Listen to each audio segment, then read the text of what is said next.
রোজকারের মতন আজকে আমরা সবাই মিলে ঘুরতে বেরিয়েছি। আর এই বিটির এত ভয়, মানে রাস্তায় তো সবই দেখা যাচ্ছে, মানে এমন তো না যে দেখা যাচ্ছে না। ওই দেখি হাতে বন্ধুরা টর্চ লাইট নিয়ে বেরিয়েছে, একটা হেরিকেন নিয়ে বেরোবি। ভয় লাগে রাস্তাঘাট, এখন দিনকাল ভালো না। ওর মরার এত ভয়, মানে মানুষকে একে না দেখলে কেউ বিশ্বাস করো, মরার এত ভয়। ভোরবেলায় ফুল তুলতে যদি যেতাম, আমি যাবো না, আমাকে যদি সাপে কাটা যদি মরে যায়। আবার এদিকে ওর মাকে রাগ করে বলবে যদি মরে যাবো সেদিন দেখবা। না বলতে হয় না, ছট পুজোর ঘাটে সবাই যায়। আর একে ঘুম থেকে ডেকে 3টে থেকে মিনিমাম আমি একদিন আগের বছর তার আগের বছর ফোন করেছি কবার, 20 বার ফোন করেছি, 21 বার ফোন করেছি, যায় নাই, তোলেই নাই। লাস্টে কি করেছে, সাইলেন্ট করে দিয়েছে ফোন। মরার এত ভয়, এই মরবে আগে দেখবি। কি করবো দাদা, বিয়ে টিয়ে করি।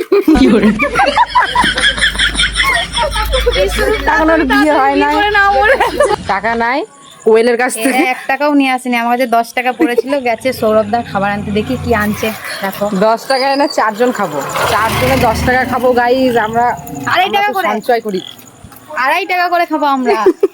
খাবার খেয়ে 2 টাকা খাবার খাবি।